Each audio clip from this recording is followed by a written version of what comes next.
믿는 백성은 복이 있도다. 아멘. 네, 말씀드린 것처럼 1945년 이후에 세계 질서는 어떻게 변화해 왔고 그 안에서 우리 대한민국은 어떤 위치를 찾고 있는지에 대한 그런 내용을 말씀드리겠습니다. 우리 어,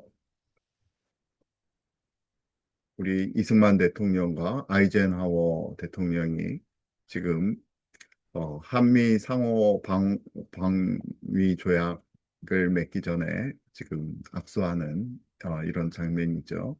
이런 장면이 어떻게 나올 수 있었을까? 우리가 지금까지는 이승만 대통령의 어떤 개인적인 굉장한 천재적인 능력 그런 거에 대해서 주목을 했다면 오늘은 세계 질서에서 미국은 어떠한 이 세계 질서를 만들어냈는지에 대한 그런 미국 중심의 이야기를 좀 보도록 하겠습니다.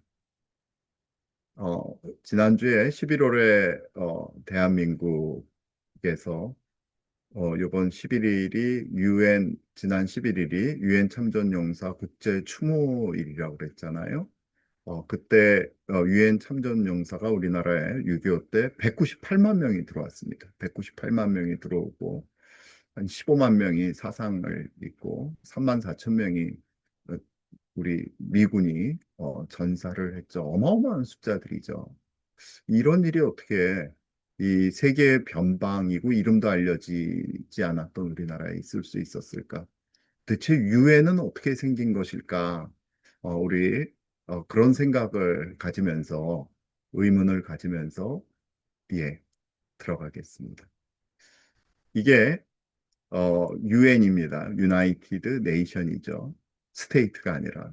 그래서 전 세계가 1945년에 미국에 의해서 유엔이 만들어졌을 때 51개의 나라가 있었는데 지난 2011년에 마지막 193개의 회원국이 생겼습니다. 우리나라는 1948년에 이제 들어오게 됐고 이제 생기게 된 거죠. 그 멤버들이 정식으로 이제 막 점점 많아지기 시작했는데 우리 1차 세계 대전이 있었을 때도 제대로 많은 나라가 없었던 거예요. 1차 세계 대전이라는 거대한 전쟁이 있었는데 근데 2차 세계 대전이 끝나고 나서는 수많은 나라들이 독립을 한 것입니다. 이게 왜 이렇게 됐을까? 1차 세계 대전의 이 승리자는 영국과 프랑스였습니다. 우리가 1919 필라델피아에서 잘 봤듯이. 예. 그런데 영국과 프랑스는 결코 자신들의 식민지를 독립시키려고 하지 않았죠.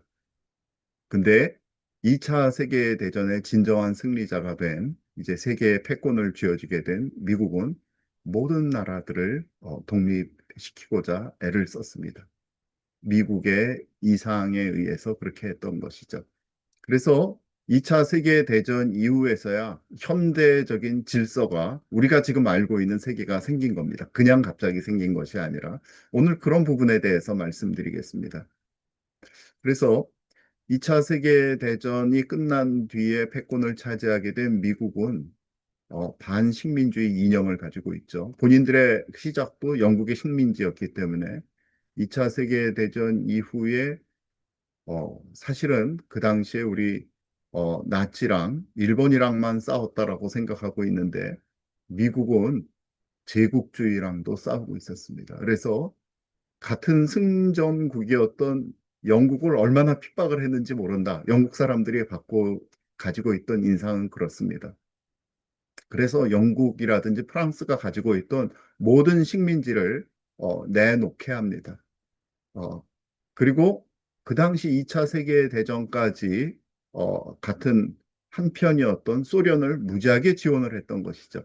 물론 미국 국무성 내에 이 공산주의자들도 있었습니다만 이런 제국주의 배척이 2차 세계대전 이후의 그 질서 확립에 굉장히 중요했던 것입니다. 그리고 이념적으로 자유민주주의를 가지고 온 세계에 심고자 했습니다. 이것이 굉장히 미국의 틀린 모습이었죠.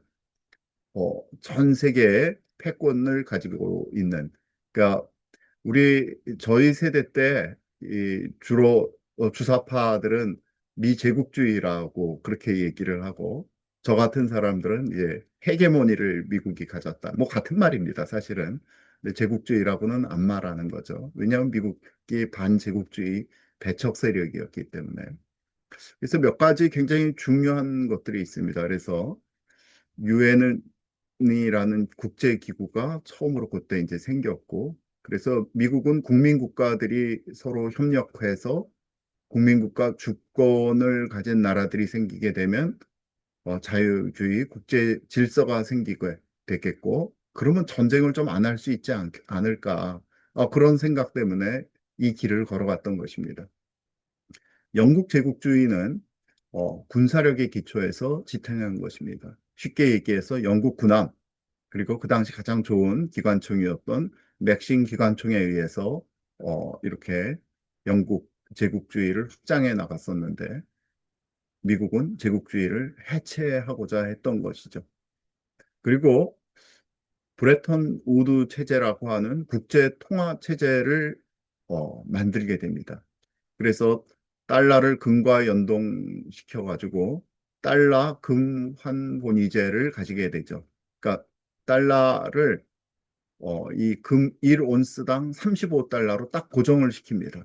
고정을 시키고 그다음에 각국 통화 가치를 달러에 고정하는 고정 환율제를 얘기합니다. 이렇게 되면 전 세계에 돈이 되는 거죠. 그리고 국제 통화 기금 및 세계은행을 설립해 가지고 이 전후에 온전한 나라는 미국밖에 없었습니다. 얼마나 심한 전쟁을 겪었는지. 그래서 전 세계를 먹여 살리는 그런 역할을 하게 됐죠. 그래서 전후 자유무역을 확대하고 세계 경제에 이바지하게 됩니다. 이 자유무역을 해야 되기 때문에 이 가트라고 하는 관세 및 무역에 관한 일반 협정을 하게끔 하고 자유무역의 원칙을 가지고 해야 되겠고, 그 다음 이제 이따 좀 자세히 얘기할 항행의 자유를 끊임없이 이야기합니다. 우리가 어느 바다나 어느 하늘이나 마음껏 지금 같으면 갈 수 있지, 그 당연한 거지라고 얘기를 하는데, 사실은 2차 세계대전 이전까지 그러지 않았던 거예요. 바다는 해적들의 바다였고, 바다는 패권을 가진 사람들의 땅이었습니다. 그러니까 그렇지 않으면은 마음껏 그곳을 갈 수가 없었던 지역이죠. 오늘날의 그 질서를 만든 것이 바로 미국이었습니다. 이 부분을 조금 자세하게 보도록 하겠습니다. 근데 이 부분을 들어가기 전에 원래 미국은 어떤 나라인가, 가장 이 쉽게 얘기했을 때 미국은 고립주의다 그렇게 얘기합니다. 아메리칸 아이솔레이셔니즘 그렇게 얘기를 하는데요. 이것은 미국이 건국 때부터 워싱턴이라는 그 대통령, 제1기 대통령으로부터 다른 나라의 정치적, 군사적 분쟁에 개입하는 것을 피하고 자국의 문제에만 집중하려는 경향을 이야기합니다. 그러니까 유럽에 아주 복잡한 수많은 나라들이 권력 다툼을 하고 싸우고 그랬는데 거긴 지겹다 우리는. 왜냐하면 그쪽에서 다 온 사람들이기 때문에 오직 미국의 평화와 번영을 지키고자 했던 그런 초기 지도자들의 사상을 얘기합니다. 역사적으로 이거를 실천을 하죠, 이분들이. 멀로 독트린이 멀로라는 대통령 1823년에 뭐 생긴 지 얼마 안 되는 나라가 뭐라고 얘기를 하냐면, 미국은 유럽 열강의 서방국, 그러니까 지금 유럽에 개입하지 않겠다. 어떤 일이 거기서 싸우고 찢이고 볶더라도 우리는 그쪽에 관여하지 않겠다. 그리고 또 유럽도 그러므로 유럽도 우리 이쪽 아메리카 쪽에는 절대로 개입하지 말아라. 어, 우리는 절연이다. 그렇게 얘기를 합니다. 그래서 사실은 1차 세계대전 때도 1차 세계대전 발발 후 미국이 이 참전하기까지는 3년 가까이나 계속 우리는 중립이다, 중립이다 하고 얘기하다가 결국 나중에 이제 막판에 들어가서 전쟁을 끝내게 되죠. 우리 윌슨 대통령이 그 1919 우리 3.1 운동 있었을 때 민족 자결주의를 말씀하셨던 그 대통령인데, 이분이 국제 평화를 위해서 국제 연맹을 만들고자 합니다. 국제 질서를 세우고자 했는데 미국 의회가 미국은 참여하면 안 된다. 그래서 베르사유 조약이 미국 스스로 이야기를 해놓고 미국은 빠지게 되는 그런 일도 있었습니다. 그리고 나서 1930년대 대공황 시절에는 보니까 또 유럽하고 아시아가 부글부글 끓고 있는 거를 볼 수 있었어요. 그러니까 미국 의회가 우리 1차 세계대전에 참전을 해서 엄청나게 실수를 했고, 우리 손해 엄청 봤다. 그래서 중립법이라는 거를, 뉴트럴리티 액트라는 거를, 액트라는 거를 제정을 해서 결코 앞으로는 이 전쟁하는 나라에 대한 그 무기라든지 자금 지원 같은 거 우리는 절대로 안 하겠다. 그런 법도 만들게 됩니다. 그리고 이게 도대체 1차 세계대전이 왜 우리가 참여를 했나 그래서 거꾸로 되돌아보면서 누가 어떤 음모를 끼쳐가지고 참여를 했나 이런 일까지 미국은 벌이게 됩니다. 어, 이 미국의 이제 자체를 우리가 얘기를 하는 거예요. 그런데 사실 미국이 그렇게 계속 고립주의로 갈 수 없었던 것은 그것을 일본이 끄집어내는 거죠. 진주만 공격을 당하게 돼서 미국이 어쩔 수 없이 이제 전 세계의 전쟁으로 끌려 나오게 되는 거죠. 그리고 2차 세계대전을 종식시킨 후에 미국이 보니까 세계 질서를 책임져야 되는 초강대국이 유일한 초강대국임을 인식하게 됩니다. 인식하게 되고 당시 2차 세계대전을 승전으로 이끌었던 가장 많은 국민들이 참전해서 죽었던 이 소련과 바로 이제 공산주의 냉전이 시작이 되죠. 새로운 이데올로기적 대결을 하게 됩니다. 그러면서 이제 마음을 바꾸고 완전히 인터내셔널리즘, 국제주의로 전환하게 됩니다. 그래서 미국은 유엔을 창설을 주도하고 유엔을 만들어서 국민 국가들을 만들면 이 나라들끼리 싸우지 않을 것이다. 항행의 자유를 만들어서 자유무역을 하면 이 질서가 그런 그, 이 피식민지와 그 식민지를 만들려고 하는 그런 전쟁이 사라질 것이다. 그리고 이 소련에 대항해서 나토와 같은 동맹을 구축하고 놀라운 것이 마셜 플랜을 통해 가지고요. 전쟁을 일으킨 나라들을 동맹국만 돕는 것이 아니라 전쟁을 일으킨 나라까지 도와주게 됩니다. 이게 사실 미국이 아니라면 이런 일이 있기가 쉽지가 않았죠. 그래서 뭐 질세라 소비에트 연맹도 소련도 이제 동구권을 반은 돕고 반은 강제로 점령하는 그런 일들이 일어나게 되죠. 이것이 현대적인 고립주의 경향으로 나오게 되었다. 이것으로 평가받는 것이 마가 운동입니다. 잘 알듯이 메이크 아메리카 그레이트 어게인이라는 운동입니다. 이거는 전통적 의미의 고립주의 회기는 아니지만 우리 2010년대 후반 우리 트럼프 일기 때부터 아메리카 퍼스트라는 구호와 함께 신고립주의적인 경향을 표출하고 있습니다. 이걸 알아야지 오늘날 미국이 현재 어떻게 전 세계를 지금 다루고 있다라는 것을 좀 알 수가 있습니다. 그 가장 기저에는 이 도대체 지금까지 1945년부터 세계화와 국제주의, 인터내셔널리즘을 했더니 우리 미국, 특별히 화이트 계층의 중산층이 노동자들이 큰 피해를 보았다라는 인식에 바탕합니다. 그래서 이것은 미국의 역할과 이익을 재정의하자라고 하는 근본적인 이념 운동에 해당하겠습니다. 여기에 미국 우선주의로부터 나온 여러 가지를 보게 되면 일단 트럼프 행정부에서 다자간 무역협정을 탈퇴했죠. 그리고 기후협약도 탈퇴했습니다. 그 동맹국에 대한 방위비 증액도 압박했고 잘 알듯이 우리 코로나 사태 이후에 미국이 WHO도 탈퇴해버렸습니다. 이 목적은 순수한 불군사적인 개입을 안 하겠다 그런 거보다도 우리 미국의 자원을 소모를 최소화하고 우리 때문에 이 안보가 지켜지는 동맹국들도 부담을 늘려야지라는 그런 생각입니다.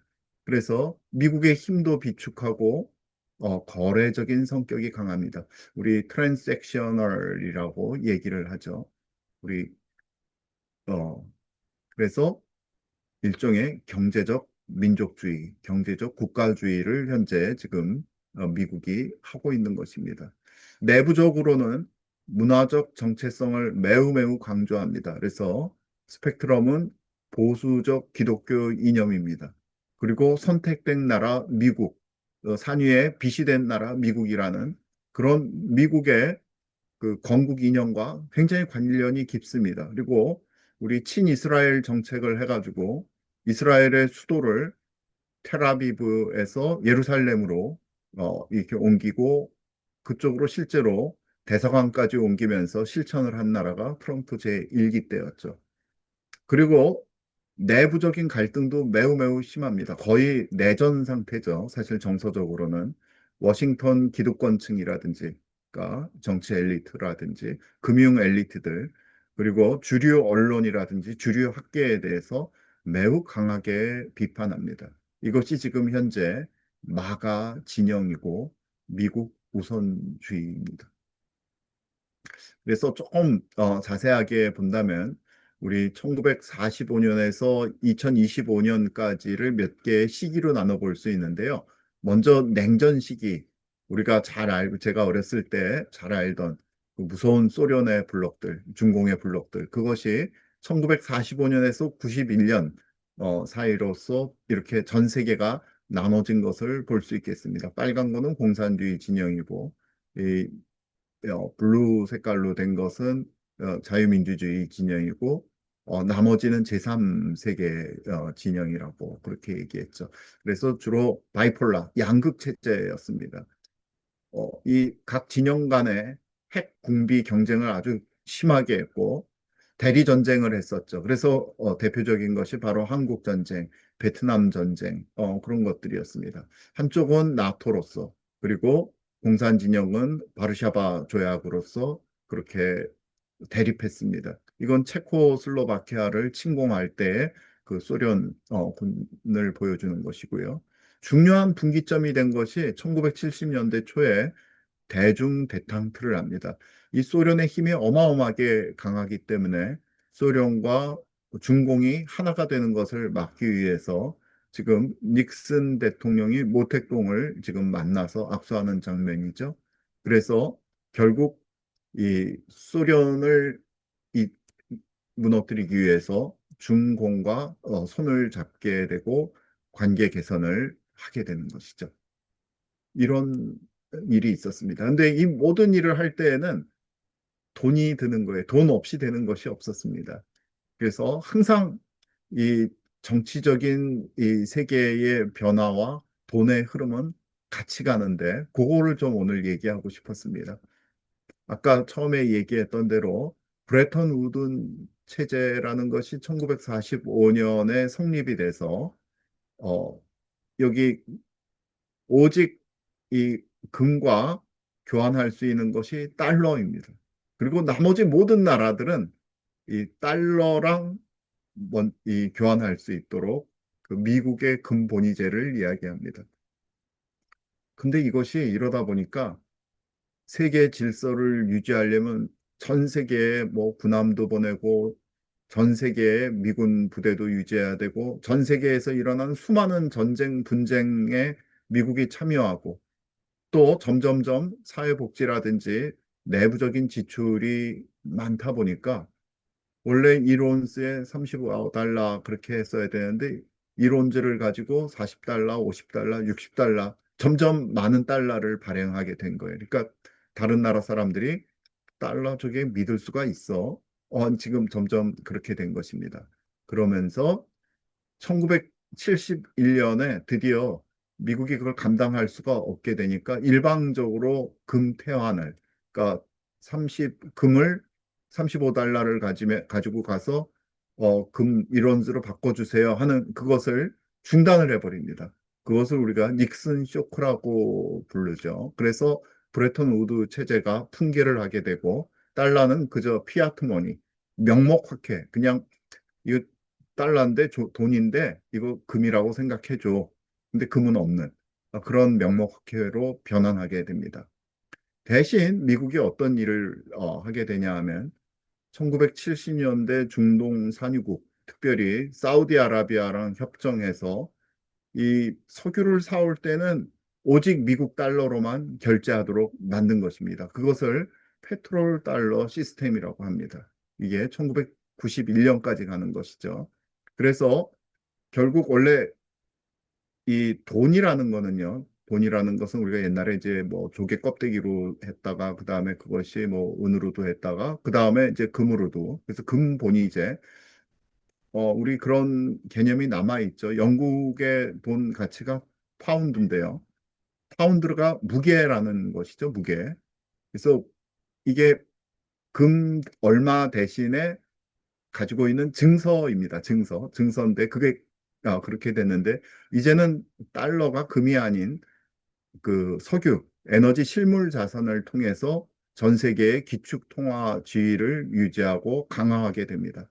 기축 통화국이라는 것은 원하면은 특별한 용지에다 특별한 잉크를 넣어가지고 찍어낼 수 있다. 그 얘기죠. 어, 그랬더니 이 중동에 있는 산유국들이 힘이 생겼다. 그래가지고 우리 돈 좀 벌어봐야 되겠다 해서 석유 감산을 막 한 거예요. 제가 어렸을 때 이 석유 파동 그런 말을 많이 했었는데 그러니까 뭐 감산을 하니까 유가가 갑자기 두 배, 막 세 배 그렇게 오르게 되었습니다. 아주 힘들었었죠. 그 당시에 이제 한국 같은 나라들은. 근데 이 사람들이 돈을 엄청 버니까 이 산유국들이 벌어들인 막대한 달러, 그걸 페트롤 달러라고 그랬는데, 페트롤 달러가 미국 금융시장으로 들어오게 돼서 이 페트롤 달러 리사이클링이라는 효과, 어마어마한 돈이 들어왔고, 이 돈에 따라서 월스트리트, 현재 우리가 알고 있는 미국의 그 월스트리트가 어마어마하게 크게 성장하게 됩니다. 그러니까 돈의 중심이 된 것이죠. 그 뒤에 1991년에서 2001년도 사이를 포스트 콜드워 시대라고 합니다. 이때는 1991년에 놀랍게 70년 만에 소련의 이 공산주의가 해체가 된 것입니다. 소련이 해체가 됐습니다. 그리고 이 소련의 위성 국가로 있던 동구권이 몰락을 하게 되었습니다. 서구 공산주의 진영이 붕괴한 것이죠. 그래서 오직 미국이 군사적으로, 경제적으로, 문화적으로 압도적인 영향력을 행사하는 바이폴라 시대에서 이제 유니폴라 시대로 단극 체제가 도래하게 되었습니다. 그러면서 이제는 그때 이제 프랜시스 후쿠야마라는 분이 역사의 종말, 이제는 끝났다. 모든 역사가 이제 이렇게 될 것이다 했는데 전혀 그것은 아니었지만 세계화가 가속됐습니다. 그 전까지는 뭐 어디 해외를 가고 뭐 움직인다는 것이 쉽지 않았는데 그때부터 급속하게 우리나라도 열려가지고 처음 그때 이제 해외여행도 자유화가 됐고 전 세계가 이런 길을 걸어간 것입니다. 그리고 민주주의가 확산이 돼서 동유럽, 아프리카 등지에서 민주주의 체제로서의 전환, 그걸 제3의 물결이라고 그러는데 그런 것들이 확산이 됐고 뿐만 아니라 이제 그 강제적으로 묶여 있던 나라들 가운데 있었던 여러 민족, 종교, 이데올로기 대립이 사라진 후에 민족적, 종교적 갈등이 폭발했습니다. 그 대표적인 게 1990년대에 있었던 유고슬라비아 내전이죠. 그래서 유고슬라비아가 없어지고 지금 뭐 세르비아라든지 보스니아라든지 한 다섯 개 정도 나라로 아주 복잡하게 된 유럽에서의 전쟁이 또 그 당시에 있었습니다. 근데 2001년도에 9.11 테러가 있었죠. 그래서 이 당시의 것을 이제 그 우리 테러와의 전쟁 시기가 이렇게 우리 쌍둥이 빌딩이 어, 이슬람 세력들에 의해서 폭발당하고 이때 미국이 나라가 아닌 테러 단체들과의 전쟁에 이제 참여하게 되는 것이죠. 근데 이때 무슨 일이 있었냐 하면 중국을 포함한 신흥 경제국들, 뭐 브라질이라든지 인도라든지 그다음 사우스 아프리카라든지 이런 나라들이 글로벌 영향력이 점점 강해지게 됩니다. 그게 이유가 2001년도에 미국의 양해에 의해서 중국이 공산주의 체제를 가지고 있지만 경제는 시장 경제로서 WTO에 가입하면서 어마어마한 혜택을 주게 됩니다. 그래서 현재의 중국은 미국에 의해서 만들어진 나라입니다. 중국이 세계 무역 체제에 완전히 편입되면서 세계 공장으로 급성장하게 되고 경제적인 초강대국으로 워낙 인구가 많으니까 이렇게 갑자기 어마어마한 GDP가 그대로 올라가게 되는 거죠. 미국은 테러와의 전쟁, 뭐 이라크 전쟁, 아프가니스탄 전쟁 그런 거를 계속 진행을 하면서 막대한 돈을 소비하게 됩니다. 이것이 2010년까지의 그 세계적인 모습입니다. 그 다음, 근데 2010년이 채 오기 전에 2008년도에 미국 내부에서 리먼 브라더스 사태라는 경제 이, 이 적인 큰 문제가 발생을 합니다. 이 저금리 정책, 경기 부양책으로 저금리 정책을 계속했는데 아주 모든 사람에게 사실 갚을 능력이 없는 모든 사람에게 이 미국의 은행들이 리만 브라더스라는 은행을 포함해서 여기 하나가 아니라 사람들에게 이 집을 살 수 있는 이 돈을 무지무지하게 많이 빌려주게 됩니다. 그러다가 이거 안 되겠다 해서 그것을 돈을 좀 걷어들여야 되겠다 해서 연준이 걷어들이게 되자마자 이 무너지게 되죠. 무너지면서 연쇄 파산으로 이 미국에서 이제 은행들이 도산하게 되는데 이때 글로벌 큰 금융 위기가 오게 됩니다. 이것을 사실 구해준 것이 중국의 대규모 경기 부양책이었습니다. 중국은 뭐 이 당시에 돈을 무지하게 벌고 있었기 때문에 뭐 미국을 구해주려고 구해준 건 아니라 본인들의 이제 나라에도 이제 돈을 엄청나게 풀면서 글로벌 경제를 회복을 견인하게 된 거죠. 이러면서 중국은 생각하게 됩니다. 우리가 지금 미국의 채권을 무지하게 사주고 있는데 이것이 다 우리의 손으로 들어오는 것이 아니라 이게 미국의 배로 들어가고 있네. 그때부터 이제 점점 이 중국은 경계하게 되는 거죠. 이 자본주의들은 이 도둑이구나. 다 잡아먹는구나. 그렇게 생각하고 미국의 채권을 이때부터 이제 조금 지나서부터 안 사게 되죠. 근데 그것이 이제 큰 문제가 되기 시작합니다. 이 당시에 이제 중국은 미국의 채권을 사주는 대신에 1대1로라는 사업을 이제 진행하게 됩니다. 1대1로 사업을 진행하면서 남중국해를 자기의 영해다라고 이제 막 주장을 하게 되고 인공섬 같은 것들을 막 건설하면서 경제적, 군사적 영향력을 해외에 본격적으로 대외에 확장하기 시작하게 됩니다. 그 모습을 보고 있던 미국은 우리가 길러줬는데 얘네들이 우리한테 치받고 올라오네. 그런 생각을 하게 되는 거죠.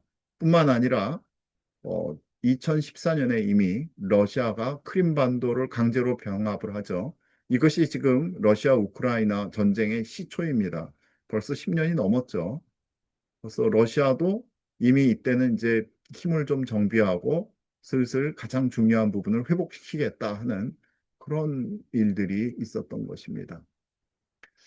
1991년부터 2017년까지 돈의 그 흐름은 어떻게 되었는가? 미국은 금융 혁신을 주도하게 되죠. 월가를 이용해서, 월스트리트를 이용해서. 그리고 달러의 기술적 우위를 전 세계에서 확보하게 됩니다. 즉 냉전 종식과 더불어 세계화가 가속되고 국제금융시장이 통합되고 자본 이동이 자유롭게 국경을 넘나들고 중국의 WTO 가입으로 글로벌 무역이 폭발적으로 증가하면서 이때 월스트리트가 다양한 금융공학을 이용해 가지고 이 미국의 월스트리트가 전 세계의 금융거래의 중심지, 돈이 모이는 곳이 되게 만들었다. 그런 이야기입니다. 그리고 뿐만 아니라 그때 처음으로 우리 이제 이런 WWW라는 인터넷이 시작이 되죠. IT 혁명을 미국이 주도하게 됩니다. 그래서 달러를 중심으로 하는 국제 금융 결제 시스템, 우리 스위프트라고 하죠. 그런 것들이 이제 발달하기 시작해서 기술적 통제권을 공고화하게 됩니다. 그러니까 정치적인 거, 경제적인 거, 기술적인 것이 가속화가 되는 것이죠. 그리고 이제 2018년서부터 지금에 이르기까지는 미중의 신냉전이 분명하게 드러나 있는 그런 시대이고, 우리 그 멀티라테랄리즘, 우리 미국 단극 시대였다가 이제는 점점 미국과 이제 이전에는 소련과의 문제였다면 미중 신냉전이 생기고 또 다른 여러 나라들이 고개를 드는 그런 시대입니다.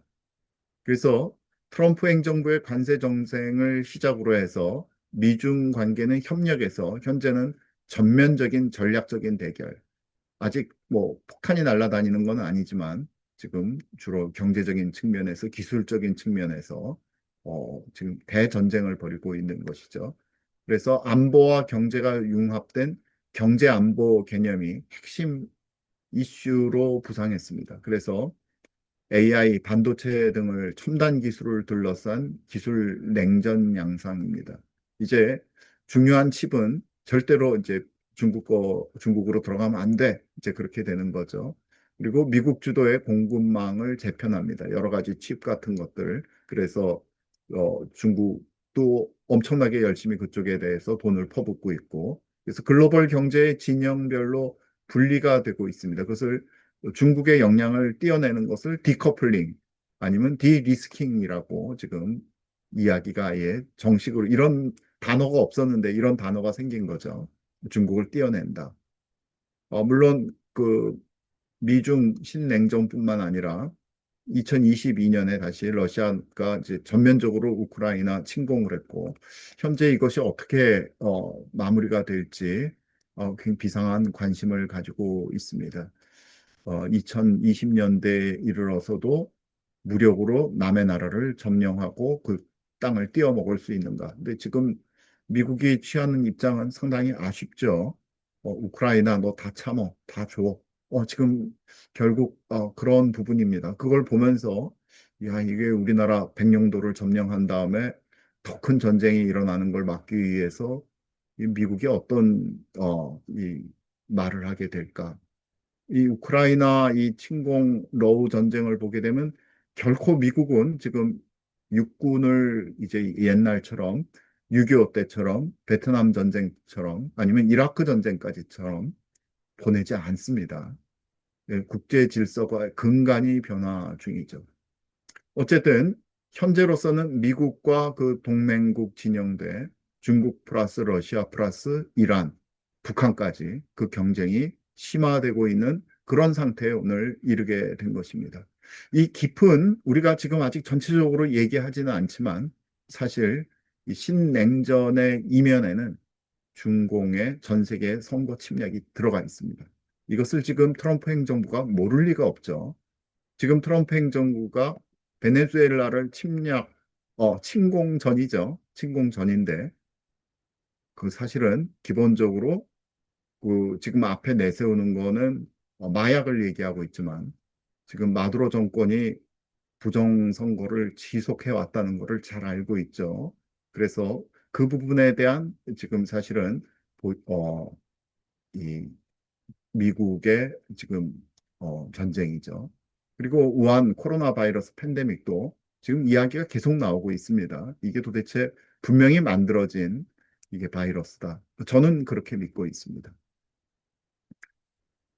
그런데 이 시기에 2018년에서 25년까지는 지금 어떤 일이 일어나고 있는가? 기술이 엄청나게 지금 막 발달을 하면서 디지털 달러라는 것이 나오고 크립토 커런시, 암호화폐, 우리가 얘기하고 있는 비트코인이라든지 이더리움이라든지 뭐 리플이라든지 수많은 암호화폐들이 나오는 거예요.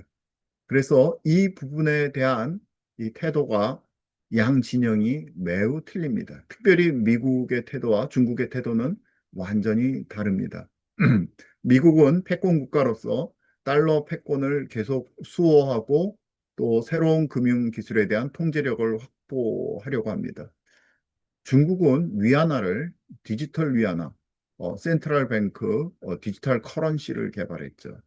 그래서 현재 중국은 이 돈을 쓰는 사람들이 없습니다. 위안화라고 된 디지털 커런시만 쓰고 있는 거예요. 그래서 A라는 사람의 그 소셜 시큐리티, 이 사람이 우리 중국 정부에 이 위험해 하면은 즉시 그 사람의 그 등급을 신뢰도를 낮춰버리게 되면 그 사람은 아무리 많은 돈이 있어도 쓸 수가 없어요. 어, 버스도 탈 수가 없습니다. 지금 굉장히 무서운 그 개개인을 다 감시 그리고 그 사람의 그 이 경제적 활동을 다 이 낱낱이 살펴볼 수 있는 그쪽으로 지금 중국은 가고 있죠. 어, 완전한 독재 시스템으로 가고 있습니다. 그리고 중국은 또한 이 국제 결제 시스템에서 달러보다는 위안화를 새로운 이 국제 커런시로 만들기 위해서 시도를 하고 있습니다. 여기 빨려 들어가면 안 되는 거죠. 기술의 이제 혁명 중에 이 블록체인이 나오면서 비트코인은 아직까지 민간 암호화폐입니다. 만들어내는 주체가 어떤 개별 국가가 아니라 민간 암호화폐가 이제 나와서 기존 금융 시스템의 대안으로 부상하고 있습니다. 그래서 미국도 디지털 달러를 이 미국 연방준비제도에서 열심히 하고 있죠. 그래서 중앙은행 디지털 화폐를 달러를 발행하면 어떨까? 적극적으로 연구를 하고 있지만 트럼프 행정부는 아까 그 이 금융거래 감시 통제 위험으로 아주 강경하게 정치적으로 반대하고 있는 그런 입장입니다.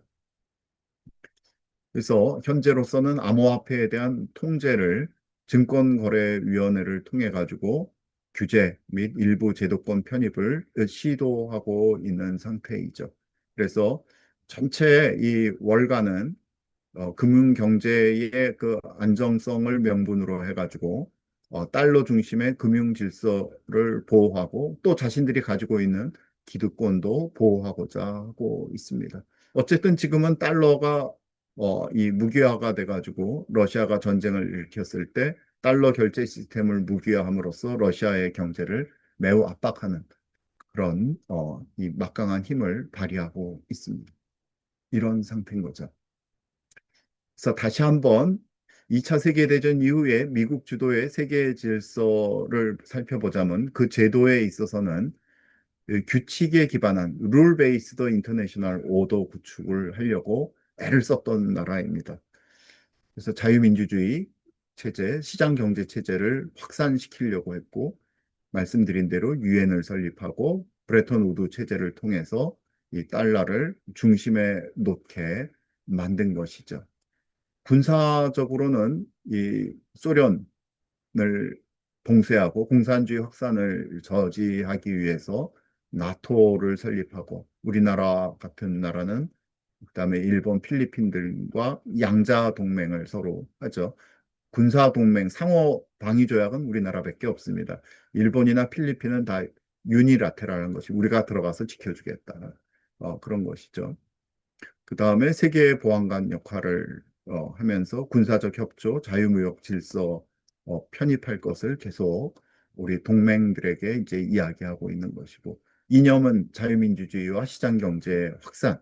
그래서 미국이 주도한 질서의 이념적 토대는 개인의 자유, 인권, 자유시장 경제입니다. 민주적 가치를 외교 정책의 중요한 축으로 삼았고 그렇기 때문에 미국이 동맹국뿐만 아니라 패전국에조차도 자국의 시장을 개방했죠.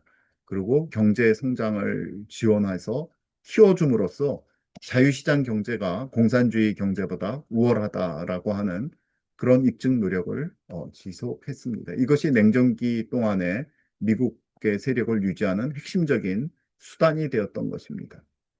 오늘 항행의 자유, 항행의 자유라는 것이 당연한 거 아닌가? 이 바다는 공해상인데 다 돌아다닐 수 있는 것이 아닌가?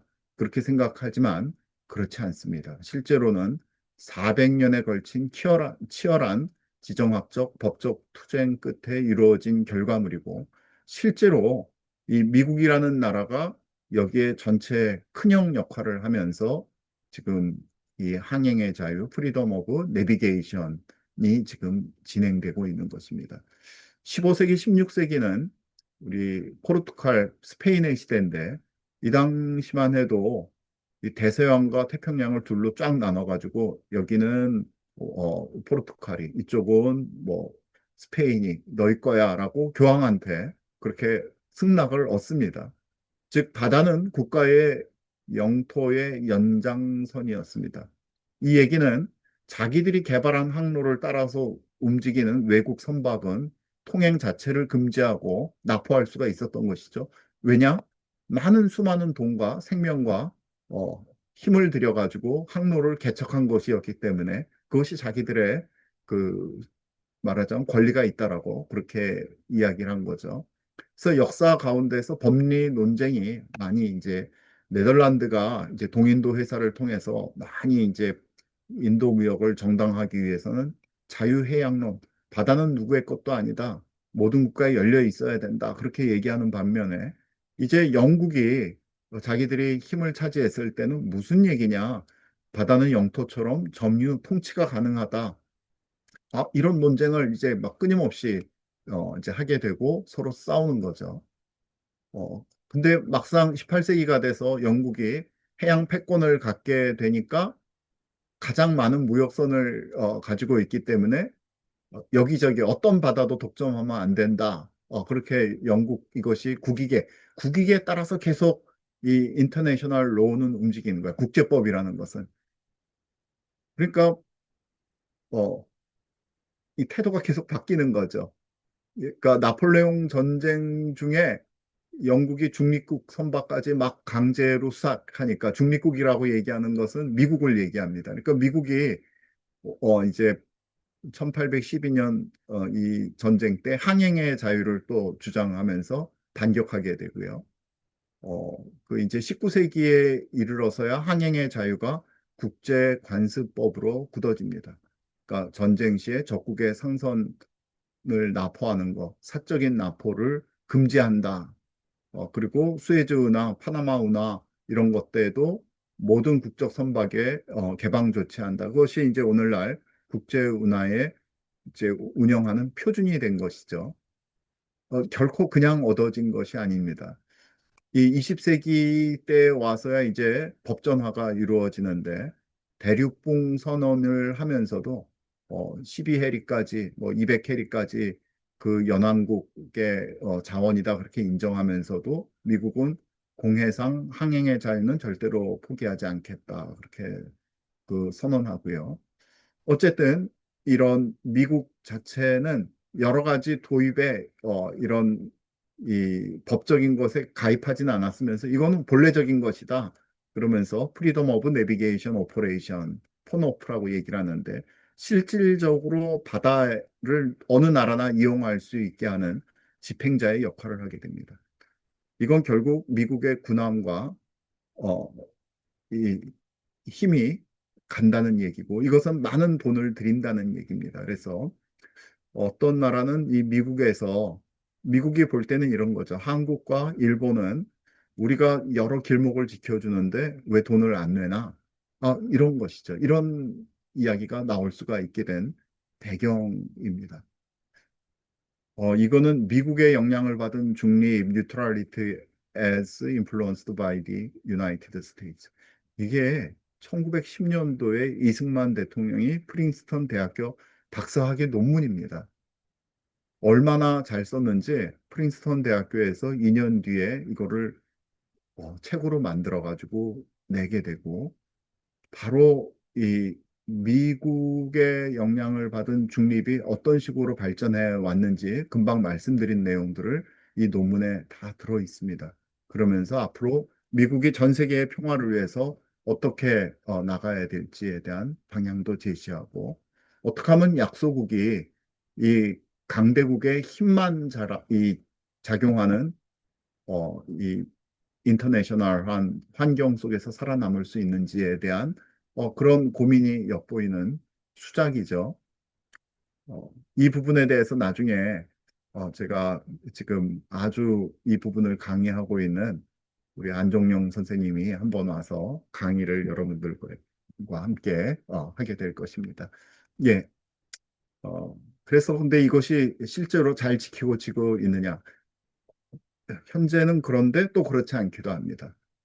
우리 남중국해가 대표적이고 뭐 여러 가지 흑해라든지 뭐 예멘이 있는 후티 반군이 있는 곳이라든지 북극해는 특별히 러시아, 캐나다가 이건 북극해는 봐라 이건 다 우리 앞바다지 하면서 거기는 아무나 들어오면 안 돼라고 얘기하는 그렇게 얘기하고 또 그렇지 않은 나라들은 무슨 얘기야 이게 아무나 다 다닐 수 있지.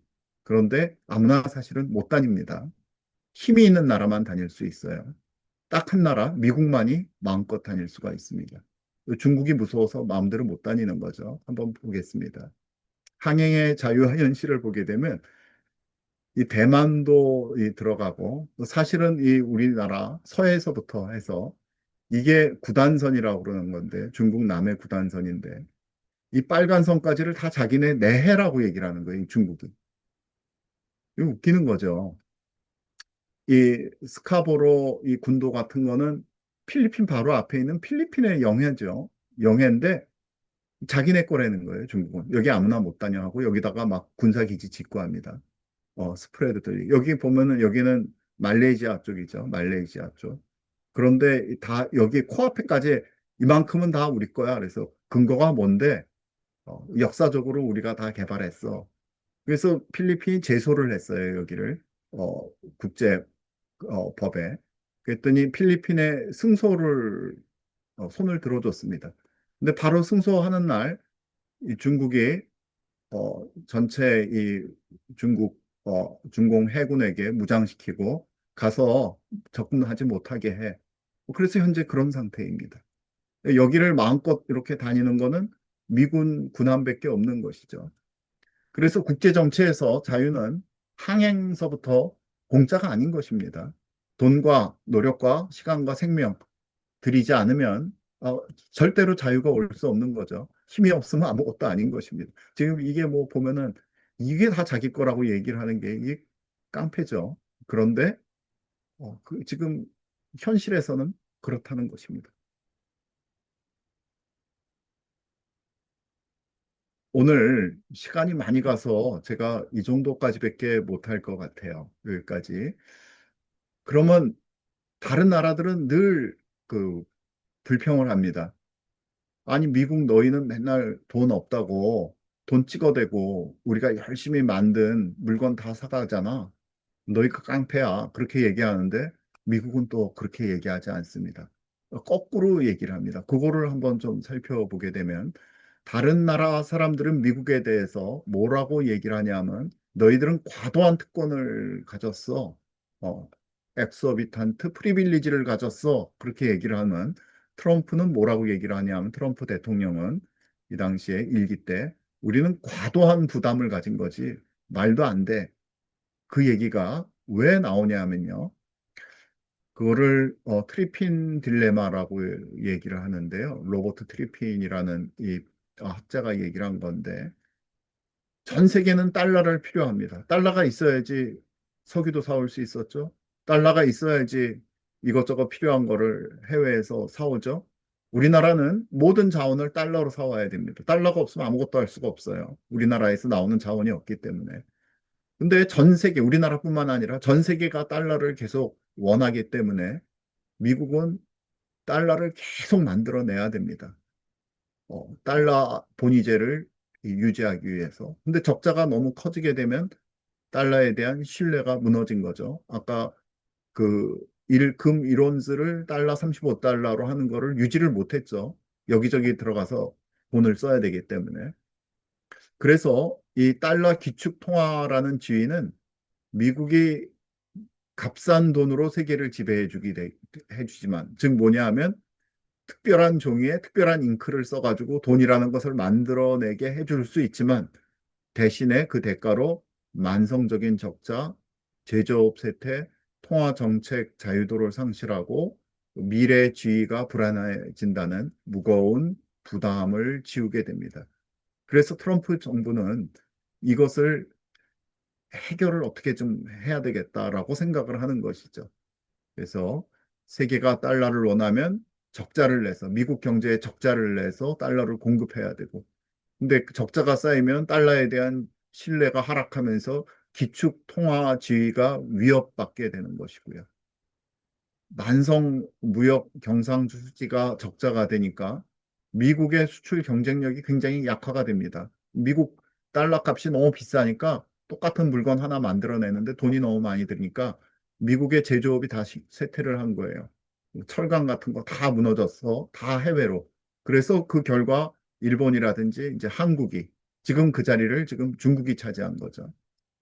그리고 세계가 미국 국채를 안전자산으로 사들여서 금리가 낮아지게 됩니다. 그러니까 정부랑 민간이 이 빚을 쉽게 늘리게 되는 거죠. 그래서 미국은 지금 부채가 GDP 대 130% 이상이고 빚이 어마어마해서 이 이자만 해도 자기네들의 이 국방비를 넘는 거죠. 갚을 수가 없어요, 미국이. 그래서 기축 수요 통화로 수요로 인해서 달러가 강세가 되니까 말씀드린 대로 미국 기업들이 수출하기가 너무너무 힘든 거죠. 달러를 무기화하면은 탈달러를 하려고 움직입니다. 대표적인 나라가 중국과 러시아죠. 그래서 금융에 종사하는 사람들은 어마어마한 돈을 벌고 있는데 제조업 중산층은 큰 피해를 봐서 지금 미국 자체도 양극화가 크게 이루어졌고 거기에서 나온 것이 지금 마가 운동이다. 일부 경제학자는 달러 패권을 우리는 포기해야 된다. 그렇게 이야기를 하고 있는 거죠. 그래서 지금 달러 특권에 따른 미국 내외의 현실은 미국이 지금 고정적인 경상 적자가 지속되면서 지속적으로 달러가 고평가되면서 미국 내부는 텅텅 비어간다. 그리고 미국 국민들은 아주 피곤해지는 거죠. 왜 우리가 빚내서 외국을 원조하고 왜 빚내서 전쟁하냐? 점점 이제 반감이 생기게 되는 거죠. 그래서 여기서부터 아메리카 퍼스트가 나왔습니다. 다음 주에 제가 이것을 어떻게 해결했고, 달러 패권에 대해서 중국은 어떤 지금 전략을 쓰고 있고, 거기에 대해서 지금 일본은 어떻게 전략을 가지고 있고, 왜 중국은 대만을 이렇게 침공하려고 하고 있고, 그 다음에 이것은 어떻게 신냉전 상태를 가지고 있는지, 그리고 대만이 침공당하면 한국은 어떤 영향이 있는지, 한국의 지금까지의 안미 경중 전략은 유효한지, 이런 부분에 대해서 좀 말씀드리도록 하겠습니다. 예, 오늘 간략하게 1945년부터 오늘 트럼프 정부에 이르기까지 미국이 어떤 딜레마를 가지고 있는지 말씀드렸습니다. 그리고 그것에 의해서 나온 것이 지금 한국과 미국의 2025년 새로운 이 그 서로 간에 맺은 협정입니다. 우리 그래서 팩트 시트라고 얘기했는데 말이 많죠. 미국이 동맹국의 등을 후려쳐 먹는다. 깡패냐? 미군 철수하고 우리는 핵무장 해야 된다. 근데 그렇지 않은 이유를 제가 말씀드리려고 했습니다. 오늘 시간이 많이 갔지만 우리 함께 기도했으면 좋겠습니다. 대한민국의 주권 회복과 헌법의 북진을 위해서 그리고 진정한 기독교 자유민주주의 동맹으로서의 미국과의 관계, 미국이 마가를 한다면 우리도 메이크 코리아 그레이터 어게인을 해야 되는 그러한 사명을 가지고 있다라고 생각합니다. 우리 중국 공산당 공산사회주의의 침략이죠. 전쟁입니다. 여기에 대한 교회 국민적 각성과 전쟁이 있을 수 있도록 그리고 우리 자유민주주의 공화제 법치 시장 경제 국가 시스템을 완전히 회복할 수 있도록 어리석은 이 주 3.5일제 논의서부터 이 노란봉투법까지 이미 다 통과되긴 했지만은 그런 것들을 이 가짜 국회의회에서 만들어진 이런 엉터리 법들이 다 소멸될 수 있도록 우리 주여 부르고 함께 기도하고 우리 강희숙 목사님께서 마침 기도해 주시겠습니다. 우리 같이 마이크 켜시고 함께 기도하도록 하겠습니다. 주여 주여 지금 사실 위에 지금 세워놓은 기다림을 향한 아버지 역사적인 사실을 하게 하시고